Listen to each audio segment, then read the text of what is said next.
What's going on, guys? Greg here today, bringing a little Call of Duty Modern Warfare 2, and today I'm going to be continuing the series where I go over guns in ground war, and today I want to talk about one of my favorite weapons in ground war. This is the Kastov 7.62. This gun is an absolute beast, and today I'm going to be providing you guys the best class setup for ground war in my opinion, and I hope you guys will find a lot of success for it. So without further ado, let's go ahead and take a look at our class setup. So here's the overview of our class setup, and it's going to be the Polar Fire S Suppressor, the Cas 10 5.8 4mm barrel, the Lock Grip Precision 40 underbarrel, Kastov RPK factory stock, and the Demo X2 rear grip. So one of my favorite ways to kit out my weapons in ground war in specific is for range as well as bullet velocity and recoil control. I feel that these three statistics are the most important ways you can kit an assault rifle in ground war, and the reason for this is simply being able to take on as many enemies as possible regardless of what range they are in.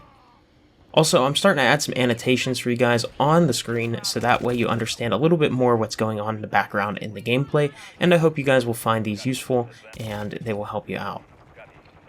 Another thing I want to make mention of is how do I build these guns and know if they're really going to be balanced and all that kind of stuff for what I am trying to build. Well, if you guys are ever trying to build your own class setups, go ahead and use this website here, sim.gg. That is sym.gg. And as you guys can see here, I am building the Kastov 7.62 with the exact class setup that we have made for this YouTube video. So as you guys can see here, we have the attachments I was telling you about, and it also tells you what each attachment does in depth, and that way you can see your overall build's properties. Since InfinityWard doesn't like to show us this information, I am telling you guys right now that this information is accurate. It is the hard-coded stats on the weapon in the game, and I'm pretty sure they pull these from the game files, and they are able to show us in depth every single statistics with mathematical calculations, by the way, for time to kill and all that kind of stuff, and you could just see a lot of different things. Alright, so now I want to go over our first attachment here, and that is, as I mentioned, the Polar Fire S Suppressor. The reason I am using this suppressor over any other suppressor is as follows. We have very good bullet velocity and damage range increases from this suppressor. Now, this is not the best suppressor in the game. The ZLR Talon 5 and the Harbinger D20 and all of them that also share the same properties are the absolute best suppressors in the game. So you're probably wondering, well, why aren't you using them? And it's quite simple, actually. The reason I am not using those suppressors is because they just slow down the handling of the gun simply way too much.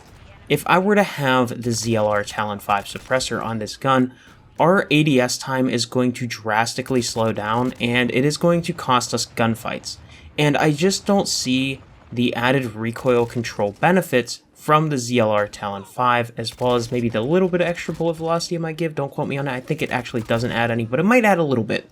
But to me, it's just not enough of a benefit for multiplayer. In Warzone, sure, maybe it's a little bit different, but here in multiplayer, I just don't see it as a benefit, and therefore, I am not going to put on the ZLR Talon 5, and that is why I chose the Polar Fire instead. Now, on top of that, we still have the recoil smoothness, and you guys are probably wondering, what the heck is recoil smoothness? Because even whenever you guys saw I put on the attachment on Sim, nothing showed up for recoil changes. And recoil smoothness is the weapon's spread. So pretty much it means your recoil pattern, like how much it's going to differentiate from a line of recoil that the game is going to follow. That is what spread is. And I can't really explain that any better, so I apologize if it's still not making sense, but it's pretty much how randomized your recoil pattern is. It's going to reduce the randomness of your recoil, is basically the best way I can put it. And the overall effect isn't that big, but it's still a decent amount. So overall, having that recoil smoothness is going to help it make those extra long ranges we're going to be taking our enemies on much easier, because our recoil pattern will be more consistent in the long run.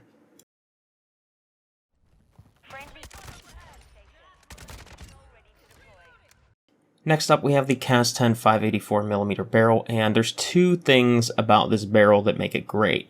One is you get a little bit of a boost in bullet velocity, which is going to make those longer ranges seem like it is easier to hit your targets. But the main thing we're after on this barrel is that damage range increase. It is just absolutely insane how much extra damage range this barrel adds. And it does have some recoil control, but trust me, it is nowhere near as good as some of the other options on the Kastov 7.62. However, I just don't really think we need to worry too much about the recoil control, considering we have some other attachments that are going to help us greatly reduce our recoil, and overall we could just go ahead and reap the absolute benefits that the barrel provides us for our long range capabilities.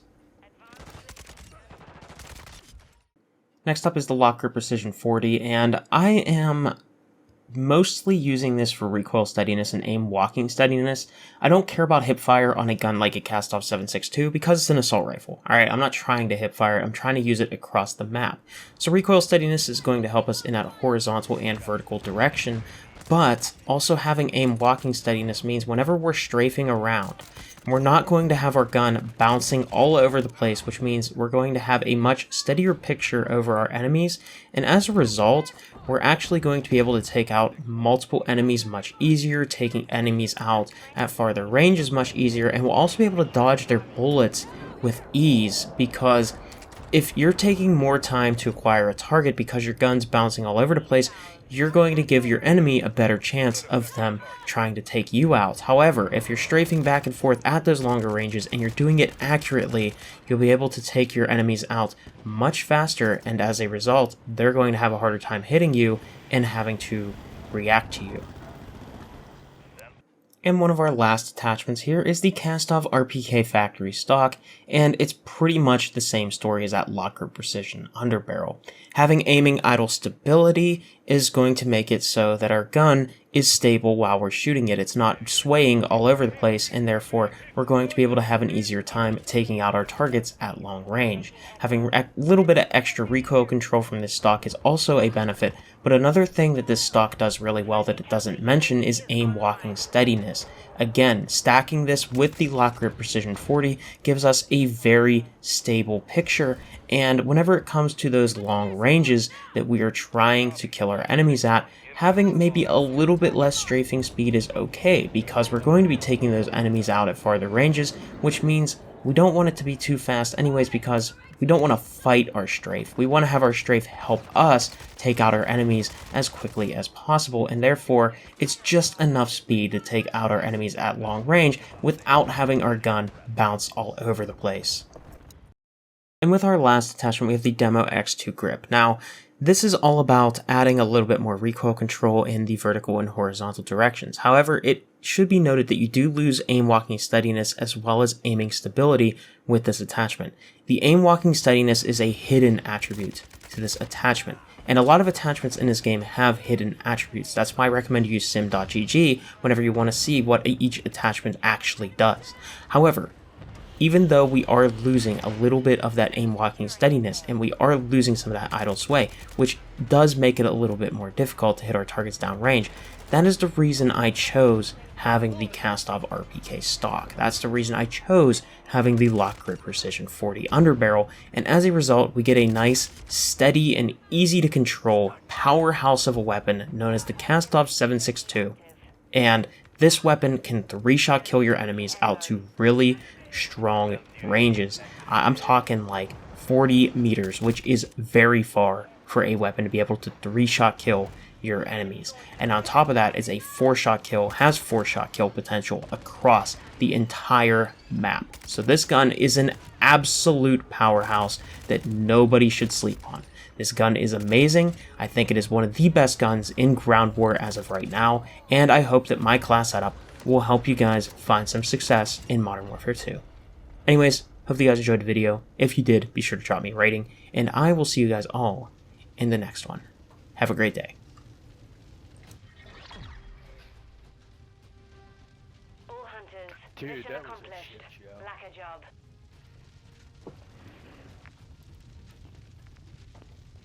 Jesus fucking Christ.